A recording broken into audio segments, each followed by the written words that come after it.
October 16 മുതൽ 18 വരെ കൊച്ചിയിൽ നടക്കുന്ന മൂന്നാം ജപ്പാൻ മേളയിൽ ജപ്പാനിൽ നിന്നുള്ള 40 അംഗ ബിസിനസ് പ്രതിനിധി സംഘം പങ്കെടുക്കും.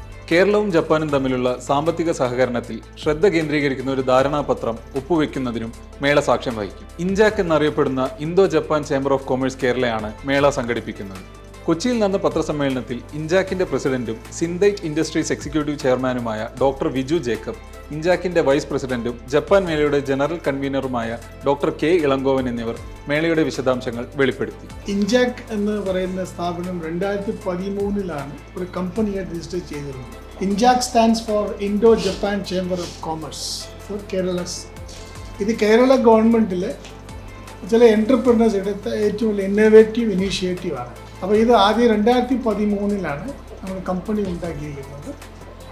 And in the year 2014, the then Prime Minister of Japan, Mr. Abe, and our Prime Minister, Mr. Modi, അവരുടെ രണ്ടുപേരുടെ ബ്ലെസ്സിങ്സോട് കൂടി ഡൽഹിയിൽ വെച്ചിട്ടാണ് we entered into formal agreements with some of the institutions in Japan.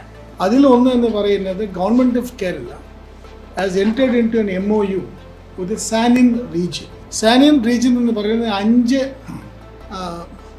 Small institutions ചേർന്ന ഒരു മേഖലയാണ്. ജപ്പാനിലെ ഏറ്റവും south western part of Japan ഇരിക്കുന്ന ഒരു ഇതാണ്. അത് ഈ importance of the San'in region is it just like Kerala. It's green, very beautiful place and people also are like Keralites. 2 ദിവസത്തെ പരിപാടിയിൽ ആകെ 300 പ്രതിനിധികൾ പങ്കെടുത്തു. Tourism, MSME, AI, IT, ITES, ഭക്ഷ്യ സംസ്കരണം, ആയുർവേദം എന്നിവയാണ് പ്രധാന മേഖലകൾ. ഇത് കൂടുതൽ സ്റ്റാർട്ടപ്പ് കമ്പനീസിന് അവർക്കാണ് ഏറ്റവും കൂടുതൽ ഇതിനകത്ത് ഗെയിൻ ചെയ്യാൻ പോകുന്നത്. If they come in, because Japanese കമ്പനീസായിട്ട് ടൈപ്പ് ചെയ്യാനുള്ള ഒരു ഓപ്പർച്യൂണിറ്റി കിട്ടുകയാണ്. ലൈക്ക് വെറും ടെക്നോളജി ആണെങ്കിലും ഏത് ഗവൺമെൻറ് പാർട്ട്ണർഷിപ്പ് ആണെങ്കിലും there are a lot of opportunities the new startup companies will get. 5 Japanese കമ്പനികൾ ഇതിനകം തന്നെ പങ്കാളിത്തം സ്ഥിരീകരിച്ചതായി San'in India association secretary general ഓർക്കനാമി ഹിരോഷി പറഞ്ഞു. മേളയ്ക്കിടെ സ്വകാര്യ കമ്പനികൾ തമ്മിൽ ധാരണാപത്രങ്ങളിൽ ഒപ്പുവെക്കുമെന്നും അദ്ദേഹം പറഞ്ഞു. 今回の MOU なんですけれども、山陰とケララの行政の間と経済団体同士の MOU 2本柱になっています。今回のジャパンメラには山陰の方から、5社が出展をする予定です。ജപ്പാനിൽ നിന്നും കേരളത്തിൽ നിന്നുമുള്ള ബിസിനസ്സുകൾ, സ്ഥാപനങ്ങൾ, സാംസ്കാരിക പങ്കാളികൾ എന്നിവരെ ഒരുമിച്ച് കൊണ്ടുവന്ന് ഇരു മേഖലകളും തമ്മിലുള്ള ദീർഘകാല സാമ്പത്തിക സാംസ്കാരിക പങ്കാളിത്തം ആഘോഷിക്കുന്നതിനും ശക്തിപ്പെടുത്തുന്നതിനും പരിപാടി സഹായിക്കുമെന്ന് ഇളങ്കോവൻ പറഞ്ഞു. IT ആൻഡ് ITEസുമായിട്ടുള്ള വലിയ ഇൻഡസ്ട്രീസ് ഉള്ള സ്ഥലമാണ് Sannin regions. So they saw that Kerala is a potential place also for developing some collaborations. That is how the association came. They have 3 MOUs. One, government of Kerala signing with this region for a business-to-business collaboration and government-to-government collaborations. That MOU is now again being re-signed in this edition. 10 കൊല്ലം കഴിഞ്ഞു, ഇനിയും 10 കൊല്ലം വളരെ വ്യക്തമായ കാഴ്ചപ്പാടോടുകൂടി 2 കൂട്ടർക്കും ഒരു business collaborations at government level വെക്കുന്ന ഒരു MOU will be signed on the 16th of October 2025. This MOU is actually giving a platform for say people-to-people contact, basically members.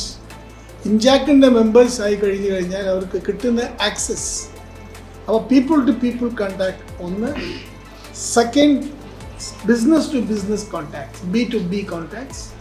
And 3, at a higher level from government institutions to government institutions.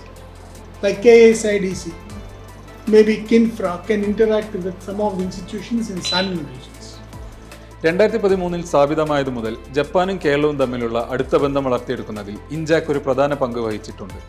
സാങ്കേതികവിദ്യ, നവീകരണം, സംസ്കാരം എന്നിവയിൽ Japanese മികവ് പ്രദർശിപ്പിക്കുന്നതിനുള്ള ഒരു പ്രധാന വേദിയായ Japan മേള നിക്ഷേപത്തിനും സഹകരണത്തിനും പുതിയ വഴികൾ തുറക്കുന്നു. സാങ്കേതികവിദ്യ, മാനേജ്മെന്റ്, ബിസിനസ് രീതികൾ എന്നിവയിലെ ഏറ്റവും പുതിയ ട്രെൻഡുകളെപ്പറ്റി വിദഗ്ധർ പങ്കെടുക്കുന്ന സെമിനാറുകളും പാനൽ ചർച്ചകളും മേളയുടെ പ്രധാന ആകർഷണമാണ്. ചെന്നൈയിലെ Japan consul Shrimati Yuzawa Naoko, Matsue സിറ്റിയിലെ വ്യവസായ സാമ്പത്തിക വകുപ്പ് assistant general manager Shri Koda Toshiya, ASA president Shri Paulose K Varkey എന്നിവരും പത്രസമ്മേളനത്തിൽ പങ്കെടുത്തു. ഇൻജാക്ട് എന്ന് പറഞ്ഞ അസാ കേരള എന്ന് പറഞ്ഞ ഈ ഇൻസ്റ്റിറ്റ്യൂട്ടിൻ്റെ ഒരു ചൈൽഡായിട്ട് തുടങ്ങിയതാണ്. Language training is happening through out these years. ഇപ്പോഴും ഉണ്ട് 2 ബാച്ച്. ഇപ്പോൾ ഓൺലൈനായി. നേരത്തെ ഓഫ്ലൈനായിരുന്നു, റെഗുലർ ക്ലാസ് ഇവിടെ വന്ന് അറ്റൻഡ് ചെയ്യുമായിരുന്നു. റെഗുലറായിട്ട് ജാപ്പനീസ് ക്ലാസ് നടക്കുന്നുണ്ട്. അതുകൂടാതെ അദ്ദേഹം പറഞ്ഞത് കൂടാതെ എല്ലാ വർഷവും ഇൻറ്റേൺസിനെ അവർ സെലക്ട് ചെയ്യുന്നുണ്ട് മാച്ചു റീജിയനിൽ. മോസ്റ്റ് ഓഫ് ദം ഇവിടെ നിന്ന് പോകുന്നവർ അവിടെ എംപ്ലോയിഡ് ആകുകയാണ്, ഗെറ്റിംഗ് ബാക്ക്. IT ഫീൽഡിലാണ് എല്ലാവരും പോകുന്നത്. This year also 7 students are going in February. Now as he said, ship യാർഡിലേക്കുള്ള 20 പേര് ഇപ്പോൾ പോയി കഴിഞ്ഞു ഒരു ബാച്ച്. എല്ലാ വർഷവും 2 batch 20 of them selected people are going to Japan for training. അതിന് ക്ലോസ് ആയിട്ടുള്ള ഇന്ററാക്ഷൻസ് അങ്ങോട്ടും ഇങ്ങോട്ടും ഉണ്ടായിക്കൊണ്ടിരിക്കും. Slowly improving. 2017 ജപ്പാൻ മേളയുടെ ആദ്യ പതിപ്പ്. 2023 നടന്ന 2ാം പതിപ്പ് കേരളത്തിൽ ബ്രാൻഡ് ജപ്പാൻ വിജയകരമായി പുനരുജ്ജീവിപ്പിച്ചു. ഒക്ടോബറിൽ ജപ്പാൻ മേളയുടെ 3ാം പതിപ്പാണ് നടക്കാൻ പോകുന്നത്.